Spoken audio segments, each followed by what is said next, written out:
1v1'in yeni bölümünden 3,5 yıl sonra falan herkese merhaba. Ben Christopher Tom Balkı Makarna Wilkins ve yanımda Can Closer Çelik'le birlikte Carmine Corp'un yeni ormancısıyla sizlerle beraberim. Can, öncelikle merhaba. Nasılsın? Nasıl hissediyorsun? Mutlu musun? Bunu sorarak hızlıca başlayayım.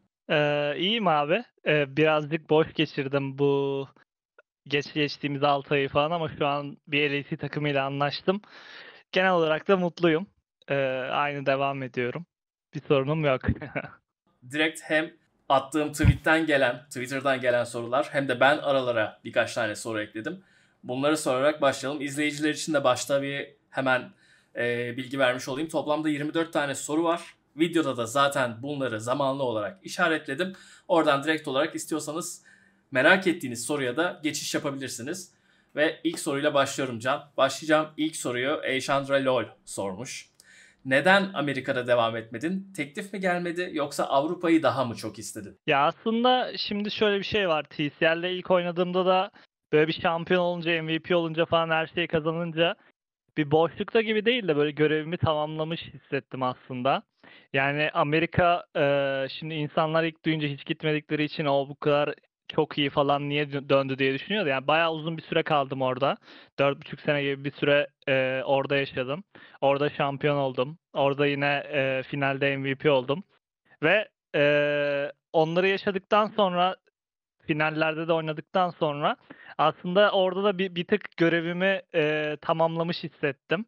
Ve oynadığım son split'in ardından Amerika'da bayağı izlenmeler düşüyordu ve artık maaşlar olsun, genel olarak ligin izlenmeleri olsun bir sürü değişikliğe gidildi. 8 takıma falan düştü. Ben de yani orada düşük bir sırada takımda oynamaktansa sırf oynamak için LEC'de artık oynamak istedim. Çünkü LEC'nin popülerliği de arttı son zamanlarda.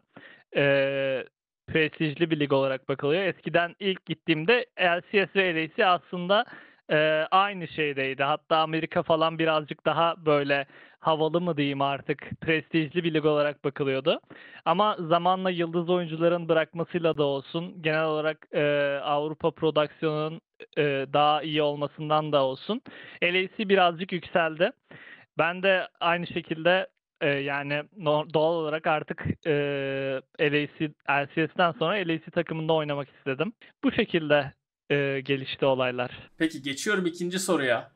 Geçen sene takımsız kaldıktan sonra mental olarak neler hissettin? Yani böyle hiç bırakmalıyım gibi bir düşünce oldu mu? Yoksa hayır çalışıp tekrar takım bulacağım zaten iyi bir oyuncuyum diye mi düşündün? Soruyu da Grontan sormuş. Yani iyi bir oyuncu olduğumu zaten biliyorum.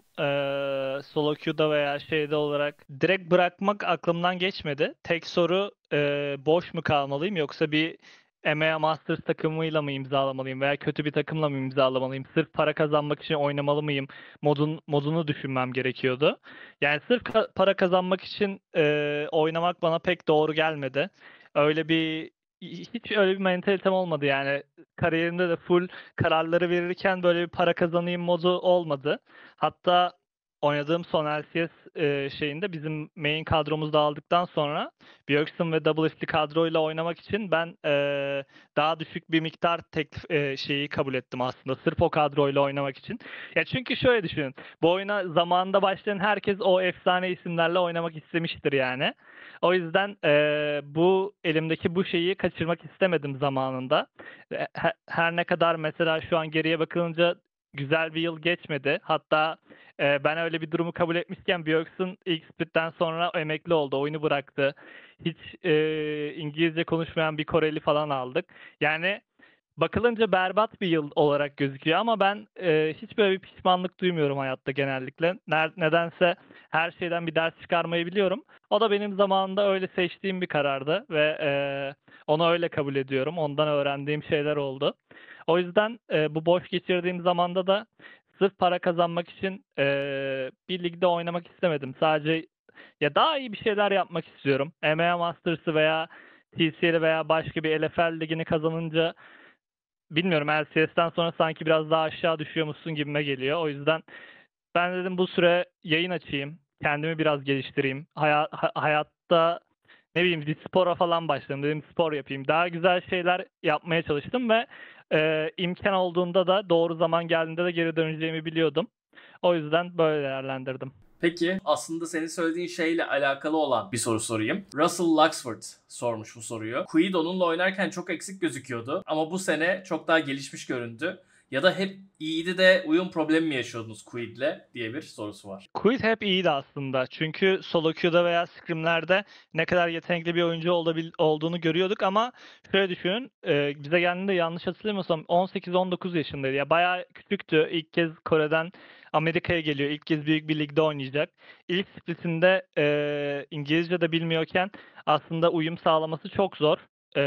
Ve sadece o değil, takımda top lane falan da değişti. Ve diğer takımlarda güçlüydü gerçekten ligde.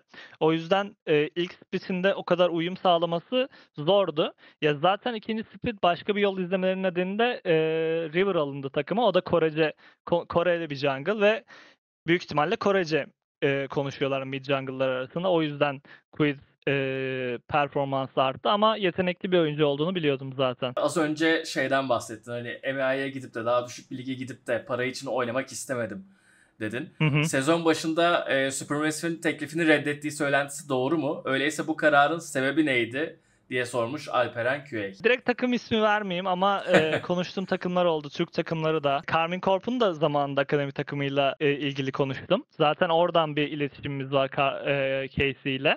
Onlar da bana LFL'de zamanında oynamam için teklif ettiler ama onlara da aynı şeyi söyledim. Ben yani LFL olsun, EU Masters olsun. Motivasyonla alakalı değil. Motivasyon da demeyeyim de mesela oynamam gerekse yine orada oynayıp çalışıp disiplinli bir şekilde yerine getirirdim yapmam gereken şeyi ama sadece bu hedeflerim doğrultusunda istemediğim bir şeydi. Bu kadar. Peki bu sorunun üzerine Alperen'in diğer sorusuna geçeyim. TCL'in geleceği hakkında ne düşünüyorsun? Ya aslında bu boş kaldığım sürede gerçekten World slotumuz olsaydı Eternal Fire'ın yaptığı gibi bir Türk takımında oynayıp böyle güzel bir kadroyla başarılı olmak, Türkiye'nin adını, Türkiye'deki e-sporun adını elimden geldiği kadar yükseltmek isterdim. Aslında World slotumuzun alınması da bu verdiğim kararda bayağı etkili oldu. Çünkü kazanınca abi sonunda bir şey olmuyor. EMEA Masters'ın birincisine verseler World slotu yine belki bir anlamda düşünebilirdim ama TCL'in geleceği hakkında ne düşünüyorum? Bence gerçekten yani solo queue'da da görüyorum yeterli oyuncular var ama şu son senelerde LFL'deki yayıncılar mı olsun artık çok fazla destek oluyor. Bu nedenle diğer ülkelerden daha fazla oyuncu çıkıyor abi. Daha popüler. Türkiye'de aslında LoL birazcık popülerliğini yitirdi. TCL'in geleceği hakkında ne düşünüyorum? Zor bir soru ama yani daha iyisinin olmasını isterim tabii ki de ama birazcık zor gözüküyor şu anki elimizdeki imkanlarla. Evet, bence de ben de aynı şekilde düşünüyorum. Peki o zaman TCL ile alakalı son sorumuz. Armut tekrar LAC yapar mı sence diye sormuş Hanamichi. Bunu da araya sıkıştırayım dedim. Sonra Casey ile alakalı sorulara geçeceğiz. Yani isterse yapabilir bence. EU Masters'ı geri kazanırsa, solo queue'da yüksek ranklara çıkarsa falan takımların gerçekten gözüne takımlar bakıyor yani solo queue'da nerede olduğuna. Yani EU Masters'ı da izliyorlar. O yüzden bence kendi elinde çıkmak isterse çıkabilir bence. Benim sorumla devam ediyoruz. Carmine Corp'a transfer kararını nasıl verdin? Başka tekliflerin vardı da Carmine Corp'u mu tercih ettin? Yoksa zaten LAC'de oynamak istiyordun ve teklif gelince çok da kaliteli ve yüksek taraftar kitlesi olan bir takım. Hani düşünmeden kabul mü ettin? Ya aynen öyle. Şimdi takım ilk iki splitte 10. bitirmiş olabilir ama bu benim için pek önemli değil. Ben zamanında TCL'de oynayacağımda da insanların bir sürü soru işaretleri vardı benimle alakalı, takımla alakalı vesaire. Ben her zaman yani özgüvenli oldum bu konuda. TCL'de de öyle düşünüldü. LCS'e ilk gittiğim takımda da 10. olarak bakılıyordu Golden Guardians'a. Hatta biz playoff yaptığımızda ofiste böyle kutlamalar mı diyeyim artık. Bir insanlar kutluyordu bunu yani seviniyorlardı. Ben de garipsemiştim yani playoff'u da kutlamayalım. Daha ileriye bakmamız lazım. Daha iyi şeyler başarmayı hedeflememiz lazım diye. Yani insanların veya herkesin beklentisi benim umurumda olmuyor pek. Aslında bu nedenle birazcık benziyor Casey'ye gitmem. Çünkü Amerika ve Türkiye'de de aynı şeyi yaşadım. Şimdi de takımımın zayıf olduğu düşünülüyor. Ama ben güveniyorum kendime ve takımıma. Yine scale olup bir şeyler başarabileceğimize inanıyorum. Casey'e gitmemdeki neden de senin de dediğin gibi çok büyük bir taraftar kitlesi var. Attığım tweetten falan bayağı destek aldım. Oradaki aslında şu ana kadar oynadığım tüm takımlardan hiç böyle bir destek almamıştım. Amerika'da da 100 Thieves olsun, Golden Guardians olsun. Gerçekten Karmine Corp'un çok fazla fanları var ve bu hoşuma gidiyor. 100 Thieves'de de aynı şeyi hissetmiştim. Bu kadar destekleyen insan olunca onları yarı yolda bırakmamak mı diyeyim. Ya desteklerinin karşılığını vermek istiyorum. O yüzden bunun için de çalışacağım. Peki İsmail Gürbüz'ün sorusuna geçiyorum. Kendisini bu kadro içerisinde tamamlayıcı bir insan olarak mı yoksa takımın ve ligin kralı olarak mı görüyor? Takım içerisinde kendisine nasıl bir rol biçiyor? Nasıl bir rol alacağım aslında metaya ve şeye bağlı olacak ama ben insanları takım yapmaya odaklıyım. Bunu öğrendim kariyerimde. Çoğu zaman her ligde süper rosterların failandığını görüyoruz aslında. Zamanında LAC'de, Vitality'de, Perks'ün oynadığı kadroda, LCS'de yine Tim Liquid'in sonunda bu sene kazandılar. O da süper bir roster değildi. O kadar fazla paralar yatırıp yıldız isimler alıp mesela Hansama, Bipo, Björksen falan o kadroların kazanamadığını gördük. En önemli şey takım olmak bence bu oyunda. O yüzden benim de hedefim yani meta ne gerektirirse onu yapmak. Taşıyıcı şampiyonlar metadaysa elimden geleni yapacağım rolümde ama en önemli hedefim takım arkadaşlarımla iyi bir ilişkim olması oyun dışında ve bir aile ortamı sağlamak. Bence bu olduktan sonra diğer şeyler pratiğe ve antrenmanlarınıza bakıyor. Bence en önemli şey takım olmak. O yüzden ne gerekiyorsa onu yapacağım. Evet, geçiyorum bir sonraki soruya. Soruyu soran arkadaşımızın iki psikopat mazoşist. Demiş ki takımını yeterli buluyor mu? Yani mesela agresif bir oyun yapacağında ya da bir komut geldiğinde takımın bunu eksiksiz olarak uygulayabileceğini düşünüyor mu? O çok daha uzun sormuş, ben birazcık kısalttım. Ya bunu söylemek için çok erken. Çünkü daha lig başlamadı. Diğer LEC takımlarının nasıl oynadığını sadece izlediğim kadarıyla ve solo queue'da oynadığım oyuncular kadarıyla biliyorum. Öncelikle takımla oynamam lazım. Onlara karşı scrim atmam lazım. Yani bir oyuncu bile fazla bir değişiklik aslında. Scrim atmadan ne kadar iddialı olduğumuzu söyleyemem. O yüzden bu soruyu zaman gösterecek. Peki bir diğer soruya geçeyim. Deathway 333 sormuş bunu. Onun sorusu da yine uzun ama ana odağı şu. İleride Tier 1 bir takıma geçmeyi muhtemel görüyor mu? Mesela ben burada kendi yorumumu eklemek istiyorum. Bence Karmine Corp zaten Tier 1 bir takım. Bence de. Senin dediğin gibi belki LEC'ye yeni girdiği için hani uyumsuzlukları olmuş olabilir. Fransız takımı olduğu için şu anda Fransız oyunculara öncelik veriyorlar tabii ki. İster istemez. O da ayrı bir nokta. Ama inanılmaz taraftar kitlesi olan bir takım ve girdiği her oyunda da başarıyı hedefleyen bir takım. O yüzden yani gidip de böyle mesela ben bu ligde bulunayım ama averaj takımı olsam da sorun değil bir takım değil. LEC'de şampiyon olmak hedefi. O yüzden sen mesela ben de bunun üzerine ekleyip şunu sorayım. Karmine Corp'ta uzun yıllar kalmak istiyor musun? Yani şöyle düşünün. Bir takımın Tier 1 yapan şey başarılar tabii ki de ama Karmine Corp zaten bence kendilerini kanıtladı. Gerek fanbase'leri olsun gerek senin de dediğin gibi yani merchleri, sosyal medyadaki gücü. Bunlar çok önemli bir şey. Mesela ben 100 Thieves'de oynarken ve şampiyon olmadan önce daha önce hiçbir takım LCS tarihinde franchising'den sonra şampiyon olmamıştı. Bunu ilk 100 Thieves'de biz başardık. Burada da aynı şey söz konusu. Şampiyon olmak için sadece Tier 1 bir takıma gitmeme gerek yok. Sadece takım olmamıza ihtiyacım var. O yüzden hiç öyle bir mentalitem yok yani takım değiştireyim şu bu falan filan öyle şeyler düşünmüyorum. Benim sorumla devam ediyoruz. Yani KC'nin taraftar kitlesi gerçekten inanılmaz. Belki dünyada bir numara bile olabilir yani. O kadar büyük bir taraftar kitlesi Evet. var. Hem onlar hakkında ne düşünüyorsun hem de zaman zaman seni Fransızca tweet atarken görecek miyiz? Çünkü Türk kitlesi de tam tersine Fransız taraftar kitlesi de çok gıcık oluyor. Özellikle de Karmine Corp'un kitlesi de çok gıcık oluyor. Böyle Evet, kendini evet. arada kalmış hissediyor musun birazcık? Ya arada kalmış hissetmiyorum ya. Bilmiyorum ben öyle şeyleri çok umursamıyorum. Fransızca tweet atar mıyım?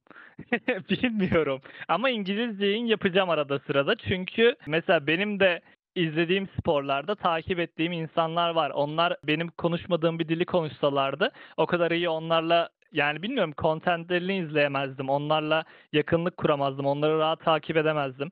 Şimdi bu kadar büyük bir destek varsa arkamda ve İngilizce yayın yapmıyorsam İngilizce konuşmayı biliyorken bence saçmalık olur biraz. Çünkü arada ya şöyle bir planım var. Twitch'te yaptığım yayınları İngilizce yapacağım. Kick'te yaptığım yayınları Türkçe yapacağım. Bunu zaten duyurmuştum. Yani iki taraftan da destek var sonuçta. İkisine de yapabildiğim kadar içerik üretmeye çalışacağım. Ya mantıklı olan bu. Evet, kesinlikle güzel ayırmışsın. Hem böylece insanlar İngilizce izlemek istiyorsa Twitch takip eder, Türkçe izlemek istiyorsa Kiki takip eder. Evet. Onu da çok iyi düşünmüşsün.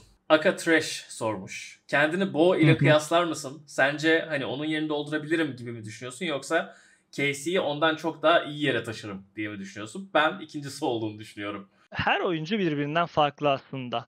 Bo'nun yerini doldurabilir misin? Yani Bo bu takımla 4 kere şampiyonluk yaşamış biri falan değil. Son splitleri her ne kadar başarılı bir oyuncu olsa, ben bunu daha önce de söylemiştim zaten. Bo mekanik olarak, bireysel olarak çok yetenekli bir oyuncu. Ama takım oyuncusu olmak, takımla birlikte başarılı olmak çok farklı bir şey. Bunun için bir sürü şey var. Onun yerini doldurmak gibi bir amacım olmayacak. Benim kendim olma gibi bir amacım olacak ve takımımı nasıl daha ileriye doğru taşıyabilirim gibi bir amacım olacak. Daha önce de dediğim gibi ne gerekiyorsa onu yapacağım. LEC'yi izledin mi geride kalan mevsimde? Hı hı, izledim. En iyi ormancı kimdi sence, ya da en iyi ormancılar kimdi? Kimleri kendine rakip olarak görüyorsun bireysel anlamda? Bence bireysel olarak, yetenekli olarak Razork'u beğeniyorum. Onun dışında Yayk iyi tabii ki de, ama Yayk'ı solo queue'da da oynadım. G2'nun sol lane'leri çok güçlü ve bu jungle'ın işini çok kolaylaştırıyor. Bilmiyorum, bireysel olarak çok böyle şey yapmak istediğim bir oyuncu yok, ama takım olarak G2'ye karşı oynamak istiyorum. Hem Sergen var, hem de diğer oyuncu Niski'ye karşı oynamak istiyorum. Arkadaşlarıma karşı Diğer oynamak oyuncu. keyifli oluyor genelde. Diğer oyuncu. Niski'nin Aa, takımına karşı da zevkli olur. peki hani aklında bir power ranking var mı? Kendimi böyle ilk bilmem kaça sokarım, ilk 3'teyim, ilk 5'teyim falan gibi düşündüğüm bir şey var mı? Ya ben bu power ranking olaylarına hiç bulaşmıyorum. Çünkü ben Tamam. oynadığım her maçta kendimi en iyi olarak görmek zorundayım. Bence öyle düşünmüyorsan 1-0 geride başlıyorsun.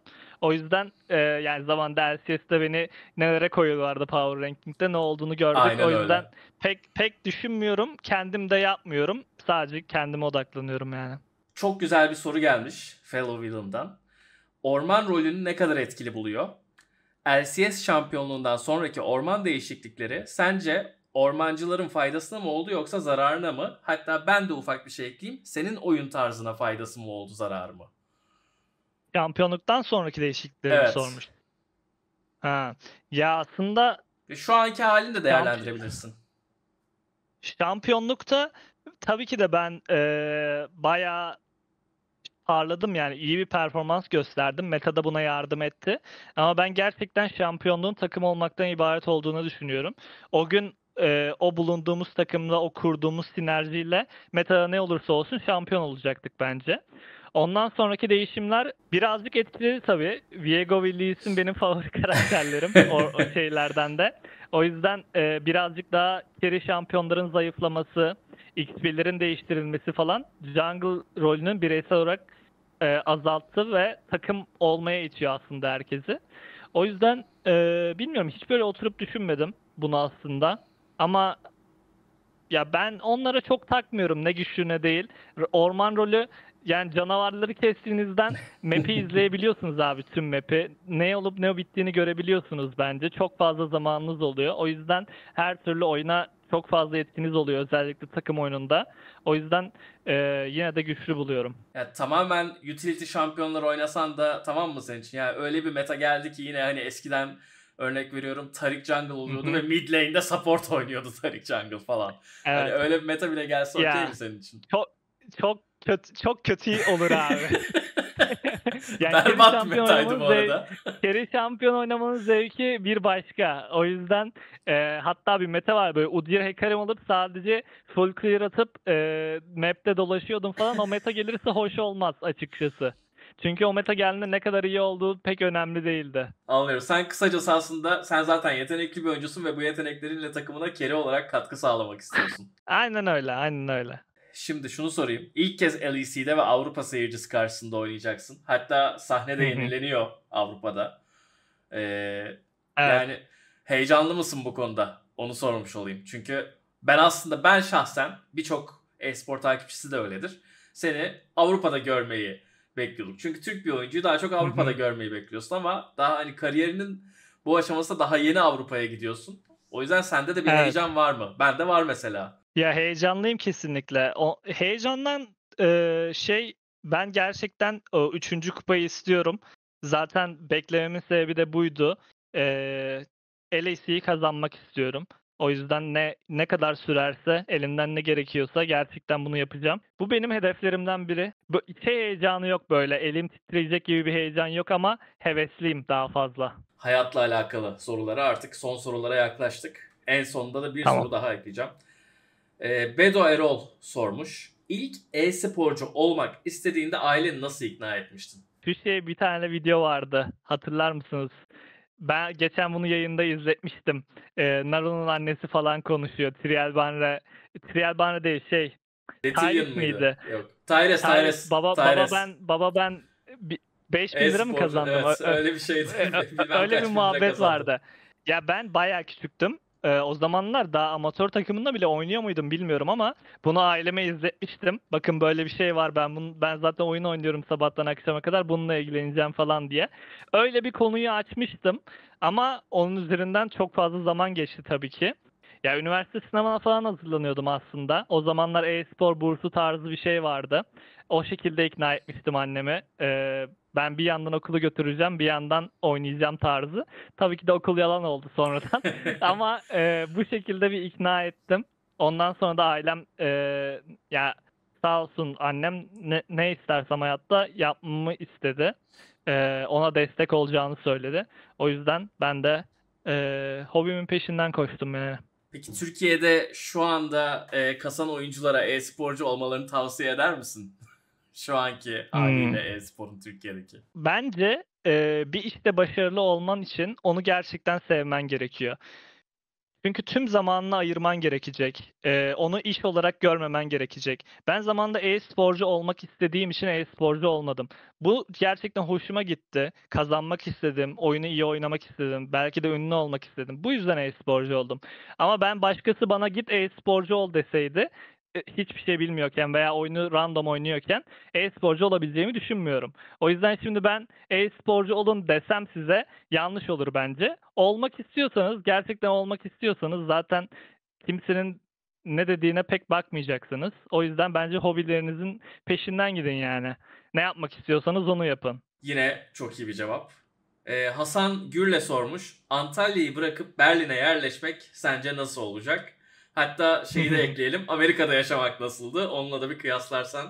Daha bilmiyorsun aslında ama yine de Evet. sormuş olayım. Ya ben Berlin'e gittim. 2019'da Dünya Şampiyonluğu Berlin'de olmuştu. TCL'ler Royal Youth'la kazandıktan sonra orada geçirmiştim.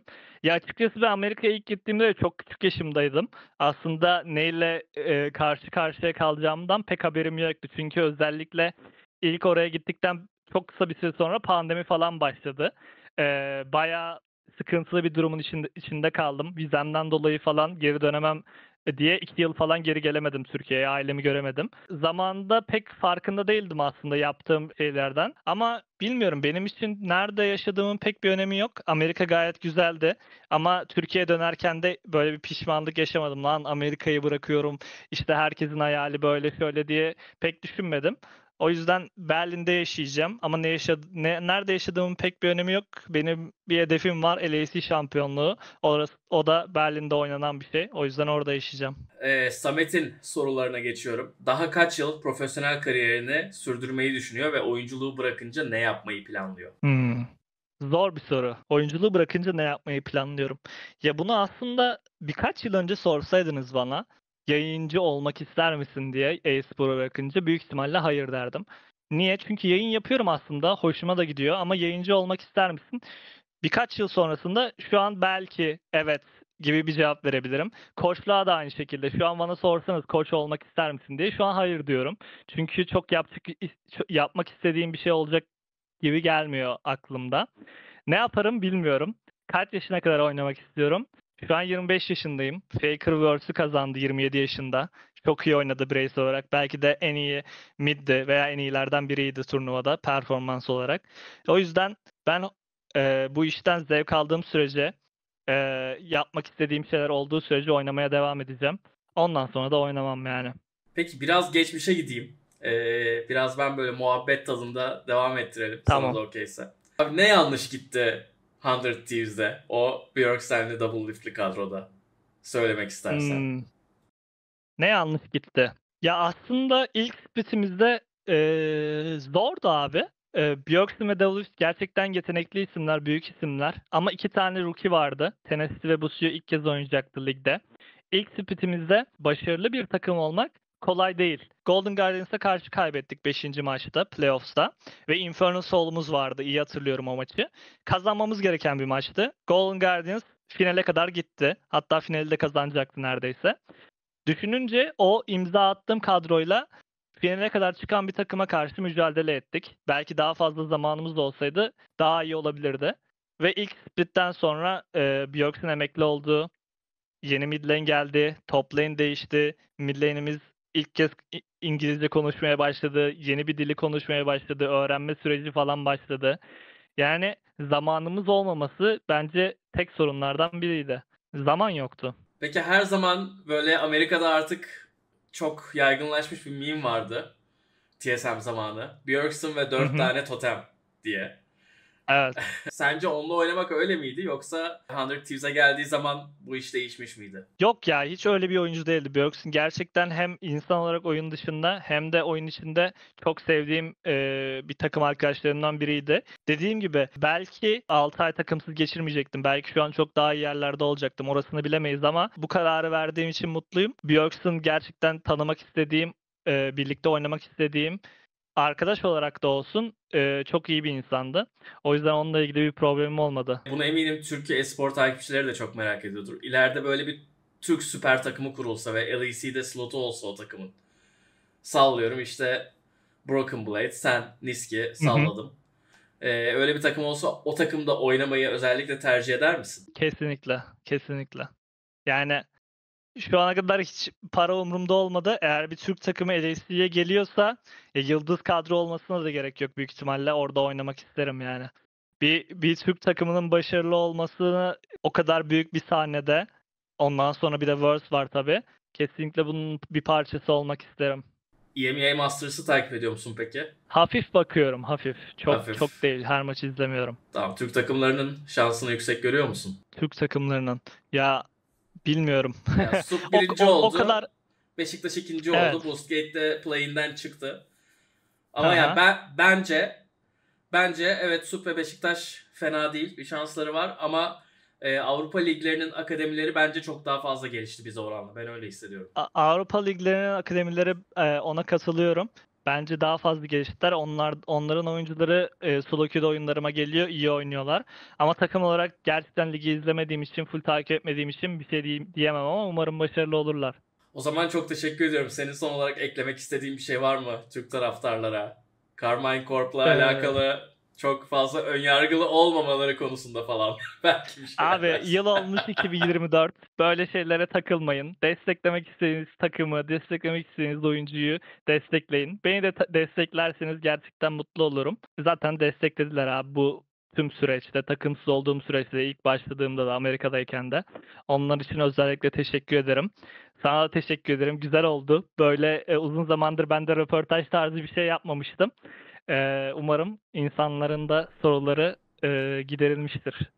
Umarım. Ya asıl ben sana teşekkür ederim. Çünkü 2 yıldır falan gerçekten YouTube'a dönmeyi erteliyordum. Dedim ki hani gerçekten Can gibi büyük bir isimle bir şey yapabilirsem o zaman dönerim.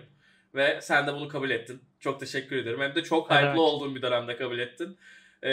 Hem sana faydası oldu hem bana faydası daha fazla oldu. Teşekkür ediyorum o yüzden. Ne demek. Kendine çok iyi bak. Umarım Sen de görüşmek üzere. güzel bir yolculuk. Videoyu likelayın. Evet, teşekkürler. Ve eminim ben şuna gerçekten inanıyorum. Carmine Corp bu sene, bu mevsim daha doğrusu sonuncu olmayacak ve insanları çok şaşırtacaksın. Buna çok eminim. İnşallah. O zaman teşekkürler. Görüşmek üzere. Teşekkürler. Bir sonraki videoyu da bir Görüşürüz. ara atarım herhalde. Görüşürüz Can. Kendine çok iyi bak.